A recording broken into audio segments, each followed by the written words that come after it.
ഇന്നൊരു ക്ഷേത്ര ദർശനാണേ. ഏറ്റുമാനൂർ മഹാദേവ ക്ഷേത്രം. എന്റെ കൂടെ അനിയത്തി ഉണ്ടായിരുന്നേ. ഇന്ന് ഞങ്ങള് ബസ്സിനാ പോകുന്നത്. ബസ്സിന് പോവുകയാണെങ്കിൽ ഒരു 10 മിനിറ്റ് ഒക്കെ എടുക്കത്തുള്ളേ. ഇതൊരു പ്രശസ്തമായ ക്ഷേത്രമാണ്. എനിക്ക് ഏറ്റവും പ്രിയപ്പെട്ട ക്ഷേത്രവും കൂടിയാണ്. ഇന്നെന്തോ പെട്ടെന്ന് ഒന്ന് അമ്പലത്തിൽ പോകാൻ തോന്നി. പ്രശസ്തമായ ഏഴരപ്പൊന്നാന ദർശനം നമ്മുടെ ഈ ക്ഷേത്രത്തിലാണ് ഉള്ളത്. രൗദ്രഭാവത്തിലുള്ള പരമശിവനാണ് മുഖ്യ പ്രതിഷ്ഠ. രാവിലെ അഹോരമൂർത്തിയായും ഉച്ചയ്ക്ക് ശരഭമൂർത്തിയായും വൈകിട്ട് അർദ്ധനാരീശ്വരനായും സങ്കല്പിച്ചാണ് ആരാധന. ഖരൻ എന്ന അസുരൻ മുത്തച്ഛനായ വാല്യമാനിൽ നിന്ന് ശൈവവിദ്യ ഗ്രഹിച്ച് ചിദംബരത്ത് പോയി ശിവനെ പ്രീതിപ്പെടുത്താനായി തപസ് ആരംഭിച്ചു. ഭക്തന്റെ തപസ്സിൽ സംപ്രീതനായ ഭഗവാൻ 3 ജ്യോതിർലിംഗങ്ങൾ സമ്മാനിച്ചു. തുടർന്ന് ആകാശമാർഗേണ യാത്ര ആരംഭിച്ച ഖരൻ ശിവലിംഗങ്ങളുടെ ഭാരം കാരണം അല്പനേരം വിശ്രമിക്കാനായി വൈക്കത്തെത്തിയപ്പോൾ തന്റെ വലത് കൈയിലെ ശിവലിംഗം അവിടെ ഇറക്കി വെച്ചു. വിശ്രമത്തിന് ശേഷം ശിവലിംഗം എടുക്കാൻ നോക്കിയപ്പോൾ എടുക്കാൻ സാധിച്ചില്ല.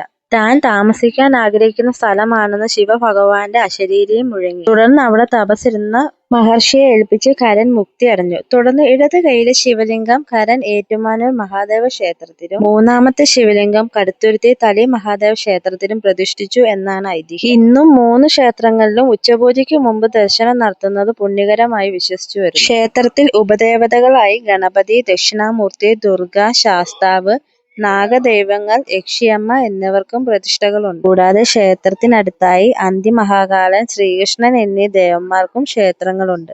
എത്ര വിഷമത്തോടെ നമ്മൾ ഇവിടെ വന്നാലും ഏറ്റുമാനൂരപ്പനെ കണ്ട് തിരിച്ചിറങ്ങുമ്പോൾ നമ്മുടെ മനസ്സിന് എന്തെന്നില്ലാത്ത സമാധാനം, ശാന്തിയൊക്കെ ഉണ്ടാവാറുണ്ട്. സർവ്വ ദുരിതങ്ങൾക്കും ഇവിടുത്തെ ദർശനം ഫലപ്രദമെന്നാണ് വിശ്വാസം. ദർശനമൊക്കെ കഴിഞ്ഞിട്ട് ക്ഷേത്രക്കുളത്തിന്റെ അങ്ങോട്ട് വന്നതാണേ. കുറച്ചു നേരം അവിടെയൊക്കെ ഇരുന്നിട്ടും തിരിച്ചു പോന്നേ. നമ്മൾ തൊഴുന്ന സമയത്ത് ഇന്ന് തിരക്കേ ഉണ്ടായിരുന്നില്ലേ. അതുകൊണ്ട് നന്നായിട്ട് ഭഗവാനെ കാണാൻ പറ്റി. ഇപ്പൊ കാണുന്ന ആസ്ഥാന മണ്ഡപമാണേ. നമ്മൾ തിരിച്ചിറങ്ങുന്ന സമയത്ത് അന്നദാനത്തിന്റെ സമയമായിട്ടുണ്ടായിരുന്നേ. ശ്രീകൃഷ്ണന്റെ അമ്പലത്തിന്റെ അവിടെയാണ് കണിക്കൊന്നപ്പൂ ഉണ്ടായിരിക്കുന്ന കണ്ടില്ലേ. നല്ല ഭംഗിയുണ്ടല്ലേ. പിന്നെ ഉടനെ ഉത്സവം ഉള്ളത് കൊണ്ട് അതിന്റെ പണികളും നടക്കുന്നുണ്ടായിരുന്നേ. അവിടുന്ന് നമ്മൾ പതിയെ ഇറങ്ങി. വരുന്ന വഴിക്ക് നല്ല ചൂടായതുകൊണ്ട് ഒരു നാരങ്ങ വെള്ളം കുടിക്കാൻ കയറിയേ. ഭഗവാനെ കണ്ട സന്തോഷത്തോടെ ഇനി തിരിച്ചു വീട്ടിലേക്ക്. അപ്പൊ എല്ലാരും സന്തോഷത്തോടെ ഇരിക്കുക, ആരോഗ്യത്തോടെ ഇരിക്കുക.